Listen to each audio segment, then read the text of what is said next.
जय हिंद, जोहार। स्वागत है बच्चों एक नई वीडियो में।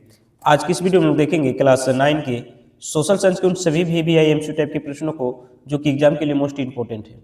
अगर इस टाइप के प्रश्न आप लोग करके जाते हैं बच्चों तो निश्चित है आप लोग को एग्जाम में अच्छे स्कोर करके आओगे, क्योंकि ये सारे प्रश्न प्रीवियस प्रश्न है जो कि पहले पूछा हुआ प्रश्न है। और इसी टाइप के प्रश्न आप लोग को 6 जो मार्च से एग्जाम स्टार्ट हो रहा है बच्चों, वहाँ पे आप लोग को देखने को मिलेगा। तो इस वीडियो के अंत तक बने रहें। और अगर हमारे चैनल में आप पहली बार विजिट कर रहे हैं तो आप लोग सबसे पहले चैनल को सब्सक्राइब कर लीजिए और बेल आइकन को प्रेस कर दीजिए, क्योंकि इस चैनल के माध्यम से आप लोग को संपूर्ण एग्जाम की तैयारी कराने वाली और क्लास 10 की जो है संपूर्ण आप लोग ऑनलाइन क्लासेस की सुविधा यहाँ से मिलने वाली है। तो आइए देखते हैं जो मोस्ट इंपॉर्टेंट है। ठीक है, चलिए सबसे पहले ज्योग्राफी के उन सभी प्रश्नों को देख लेते हैं। चलिए, कह रहे भारत कौन से गोलार्ध में स्थित है। बच्चा आप लोगों ने पढ़ा है भारत जो है किस गोलार्ध में स्थित है। कह रहा है उत्तर पूर्वी गोलार्ध, दक्षिणी गोलार्ध, पश्चिमी गोलार्ध, उपरोक्त सभी। तो आप समझिए उपरोक्त सभी हो सकता है क्या? नहीं ना। अब भारत किसी में भी स्थित होगा तो एक ही में होगा, तो क्या हो जाएगा उत्तर पूर्वी गोलार्ध। ऐसा थोड़ा कि इसमें भी होगा, दक्षिणी भी होगा, पश्चिमी भी होगा, ऐसा नहीं होगा बच्चों।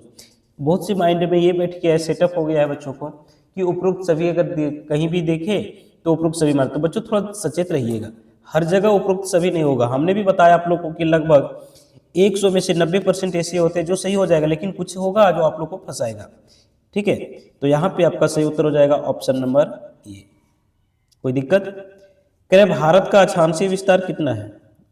आप लोगों ने पढ़ा है बेटा कि भारत का अक्षांशीय देशांतरीय विस्तार। ठीक है, तो भारत का जो अक्षांशीय विस्तार है वो कितना है? तो 8 डिग्री 4 मिनट उत्तरी अक्षांश से 37 डिग्री 6 मिनट उत्तरी अक्षांश तक। तो आपका ऑप्शन नंबर ये यहाँ पे बिल्कुल सही हो जाएगा। कोई दिक्कत?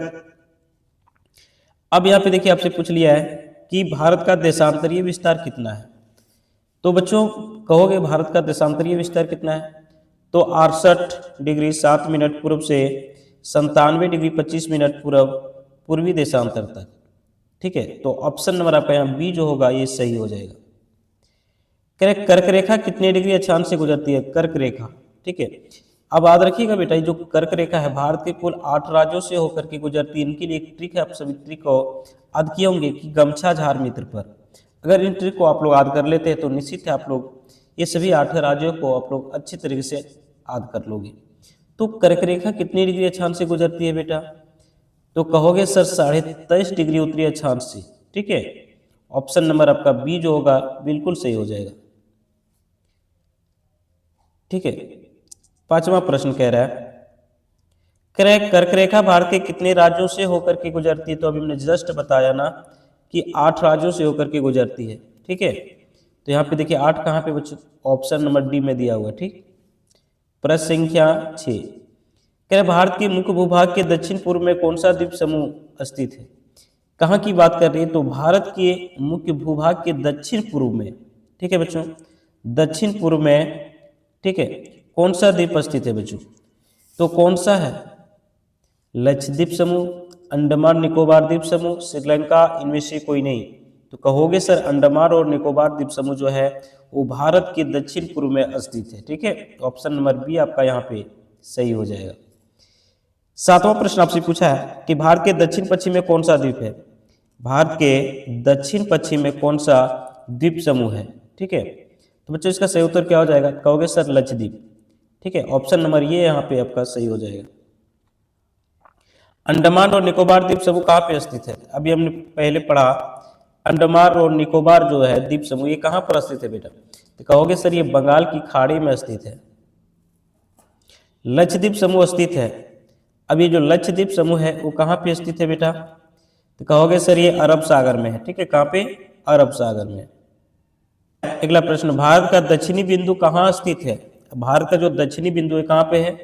तो क्या नाम है इसका? तो याद रखिएगा इंदिरा पॉइंट। हमने आप लोगों का दक्षिणी बिंदु उत्तरी पूर्वी पश्चिमी सब पढ़ाया। ठीक है, भारत का उत्तरी बिंदु, फिर यहाँ पे देखिए भारत की उत्तरी बिंदु कौन है बेटा? तो भारत की उत्तरी बिंदु कौन सा है? कहोगे इंदिरा पोल है। ठीक है, कह रहा है भारत के भूभाग का कुल क्षेत्रफल कितना है बेटा? तो आप लोगों ने पढ़ रखा है, तो भारत के भूभाग का कुल क्षेत्रफल कितना है? तो 32.8 लाख वर्ग किलोमीटर है। ठीक है, ऑप्शन नंबर आपका बी यहाँ पे सही हो जाएगा। अगला प्रश्न आपके पास में है, कह रहे एक स्थलीय भाग जो 3 ओर समुद्र से घिरा उसको क्या कहते हैं। अब समझिए एक स्थलीय भाग ऐसा है जो तीनों ओर किससे घिरा हुआ है, तो समुद्र से घिरा हुआ है, तो उसको हम लोग क्या कहेंगे, तो उस भाग को बेटा प्रायद्वीप कहा जाता है। ठीक है, ऑप्शन नंबर आपका बी जो है यहाँ पे सही हो जाएगा। भारत की पूर्वी भाग में म्यांमार की सीमा का निर्धारण करने वाले पर्वतों का संयुक्त नाम क्या है। ठीक है, यानी भारत के पूर्वी भाग में म्यांमार की सीमा का निर्धारण करने वाले पर्वतों का संयुक्त नाम क्या है बेटा। ठीक है, तो कहोगे सर इसका सही उत्तर हो जाएगा पूर्वांचल। ठीक है, यानी कि ऑप्शन नंबर बी जो है ये सही हो जाएगा। गोवा के दक्षिण में स्थित पश्चिमी तटीय पट्टी को क्या कहा जाता है। ठीक है, तो क्या हो जाएगा, तो कोंकण हो जाएगा। ठीक है, क्या हो जाएगा बेटा, कोंकण। चलिए अगला देखेंगे, पूर्वी घाट का सर्वोच्च शिखर क्या है। तो पूर्वी घाट का जो सर्वोच्च शिखर है, सबसे बड़ा शिखर है, वो है महेंद्रगिरी बेटा, याद रखिएगा महेंद्रगिरी। ठीक है, क्या है, महेंद्रगिरी। अगला कह रहा है हिमालय की सबसे उत्तरी श्रृंखला को किस नाम से जाना जाता है। तो इसको हम लोग हिमाद्री के नाम से जानते हैं, याद रखिएगा हिमाद्री। अगला कह रहा है सिंधु एवं सतलुज नदी के बीच हिमालय के भाग का पारंपरिक नाम क्या था। तो सिंधु और सतलुज नदी के हिमालय के भाग का पारंपरिक नाम क्या था बेटा, इनको पंजाब हिमालय के नाम से जाना जाता था। ठीक है, तो ऑप्शन नंबर डी यहाँ पे सही हो जाएगा। ठीक है, चलिए अगला देख लेते हैं, कह रहे सिंधु एवं तीस्ता नदी के बीच जमा कंकड़ों की तंगपट्टी जो शिवालिक की ढलान के समांतर पाई जाती है उसे क्या कहा जाता है। तो बेटा इसको हम लोग भाबर पट्टी कहते हैं। ठीक है, क्या कहते हैं, भाबर पट्टी, यानी कि ऑप्शन नंबर बी जो है ये सही हो जाएगा आपका। किस क्षेत्र को खनिजों का भंडार कहा जाता है। तो आप लोगों ने पढ़ा है बेटा, कई बार हमने करवाया है कि किस क्षेत्र को जो है खनिजों का भंडार कहा जाता है, तो अपना छोटा नागपुर का पठार। तो ऑप्शन नंबर ये जो है ये बिल्कुल सही हो जाएगा। ठीक है, अगला कह रहा है भारतीय उपमहाद्वीप का कौन सा सबसे पुराना भूखंड था। भारतीय उपमहाद्वीप का कौन सा सबसे पुराना भूखंड था बेटा, भारतीय मरुस्थल, प्रायद्वीपीय पठार, हिमालय क्षेत्र और तटीय मैदान। तो क्या हो जाएगा, प्रायद्वीपीय पठार। ठीक है, कोई दिक्कत। चलिए अगला कह रहा है बेटा कि कुल्लू घाटी किस राज्य में है। राजस्थान, हिमाचल प्रदेश, उत्तराखंड, जम्मू और कश्मीर। तो कुल्लू घाटी जो है ये किस राज्य में है, तो कहोगे सर हिमाचल प्रदेश में है। कंचनजंगा किस देश में स्थित है। कंचनजंगा जो है वो कहाँ पे है, तो बेटा याद रखिएगा ये कहाँ पे है, तो ये भारत में है। ठीक है, पिटली द्वीप समूह मनुष्य जहाँ मनुष्य नहीं रहते हैं वह किसके लिए प्रसिद्ध है। कौन सी द्वीप समूह की बात हो रही है, पिटली द्वीप, जहाँ मनुष्य नहीं रहते हैं। ठीक है, तो वह किसके लिए प्रसिद्ध है, ये पक्षी विहार के लिए प्रसिद्ध है। ठीक है, तो ऑप्शन नंबर बी यहाँ पे आपका सही हो जाएगा। अगला प्रश्न है आपके पास में, कह रहा है राष्ट्रीय स्तर पर भारत सरकार को और किस नाम से जाना जाता है। यानी राष्ट्रीय स्तर पर जो भारत की सरकार होती है उसको किस नाम से जाना जाता है बेटा, तो उसको हम लोग केंद्र सरकार या तो फिर संघ सरकार के नाम से भी जानते हैं। ठीक है, तो ऑप्शन नंबर ये आपका यहाँ पे सही हो जाएगा। अगला कह रहा है भारत सरकार ने दूसरा पिछड़ी जाति आयोग का गठन कब किया था। तो भारत सरकार था उसने दूसरी पिछड़ी जाति आयोग का गठन कब किया था बेटा, तो कहोगे सर 1979 ईस्वी में। ठीक है, आपका ऑप्शन यहाँ बी जो है ये सही हो जाएगा। ठीक है, प्रश्न आपके पास में कह रहे दूसरा पिछड़ी जाति आयोग का अध्यक्ष कौन था। अब दूसरा पिछड़ी जाति जो आयोग बना था, ठीक है, उनका अध्यक्ष कौन था बेटा, कहोगे सर बीपी मंडल। कौन थे, बीपी मंडल, यानी कि ऑप्शन नंबर सी जो है ये सही हो जाएगा। दूसरा पिछड़ा जाति आयोग को किस नाम से जाना जाता है। अब दूसरा पिछड़ा जाति जो आयोग है उसको किस नाम से जाना जाता है, इसको मंडल आयोग के नाम से जाना जाता है। ठीक है, चलिए अगला कह रहे मंडल आयोग ने सरकारी नौकरियों में सामाजिक और शैक्षणिक दृष्टि से पिछड़े वर्गों के लिए कितना प्रतिशत आरक्षण देने की सिफारिश की है। ठीक है, तो कितना प्रतिशत देने का क्या है बेटा, क्या 17%, 25, 30 और 27। सही उत्तर हो जाएगा 27%, ऑप्शन नंबर डी। ठीक है, चलिए अगला कह रहा है कि 1989 ईस्वी के लोकसभा चुनाव के बाद किस राजनीतिक पार्टी की सरकार बनी। कब की बात हो रही है, 1989 में जो लोकसभा की चुनाव हुआ उनके बाद किसकी सरकार बनी थी। ठीक है, किसकी बनी थी बच्चा, तो याद रखोगे सर जनता दल की। ठीक है। चलिए अगला कह रहे हैं 1989 के लोकसभा चुनाव के बाद भारत के प्रधानमंत्री कौन बने थे? तो जब 1989 के लोकसभा चुनाव हुए इसके बाद भारत के जो प्रधानमंत्री बने वो वीपी सिंह बने थे। ठीक है, याद रखिएगा ऑप्शन नंबर डी यहाँ पे सही हो जाएगा आपका। ठीक है, अगला कह रहे हैं इंदिरा साहनी एवं आइन बनाम भारत सरकार मामला, इंदिरा साहनी एवं आइन बनाम भारत सरकार मामला संबंधित है किससे? तो पिछड़े वर्गों को 27% आरक्षण देने से संबंधित, अनुसूचित जातियों के आरक्षण से संबंधित, अनुसूचित जनजातियों के आरक्षण से संबंधित, इनमें से कोई नहीं। इसका सही उत्तर हो जाएगा 27% आरक्षण देने से संबंधित ओबीसी को। ठीक है, अगला प्रश्न है कि भारत में लोकसभा और राज्यसभा, अब समझिए लोकसभा जो है उनको निम्न सदन कहा जाता है और राज्यसभा जो है उसको उच्च सदन कहा जाता है। लोकसभा को युवाओं का सदन कहा जाता है, उनको बुढ़ों का सदन कहा जाता है। ये अस्थायी सदन होता है, ये अस्थायी सदन होता है। ठीक है, तो लोकसभा और राज्यसभा के निर्वाचित प्रतिनिधि कहाँ बैठते हैं? तो कहाँ बैठेंगे? विधानसभा में तो नहीं बैठेंगे। विधानसभा में कौन बैठते हैं? विधायक बैठते हैं। कांग्रेस में नहीं, ग्राम पंचायत में नहीं, तो ये कहाँ पे बैठेंगे? सांसद भवन में बैठेंगे। ठीक है, कोई दिक्कत? कह रहा है कि कानून बनाने या विधि निर्माण करने का कार्य करती है। अब कानून बनाने का निर्माण को कार्य कौन करता है बेटा? कार्यपालिका नहीं, न्यायपालिका नहीं, विधायिका करता है। कौन करता है? विधायिका। देखिए सरकार का 3 अंग होता है, विधायिका, कार्यपालिका और न्यायपालिका। विधायिका का कार्य है बेटा कानून का निर्माण करना। ठीक है, कार्यपालिका का काम है उनके लागू करना और न्यायपालिका का काम है उनकी रक्षा करना। ठीक, अगला प्रश्न आपके पास मैं कह रहा, राज्यसभा के कितने सदस्य को राष्ट्रपति मनोनीत करते हैं? अब राज्यसभा के 12 ऐसे सदस्य होते हैं बेटा जिसको राष्ट्रपति मनोनीत करते हैं। ठीक है, अब राज्यसभा के सदस्यों का कार्यकाल कितने वर्ष का होता है? तो याद रखिएगा 6 वर्ष का होता है। कितने वर्ष का होता है?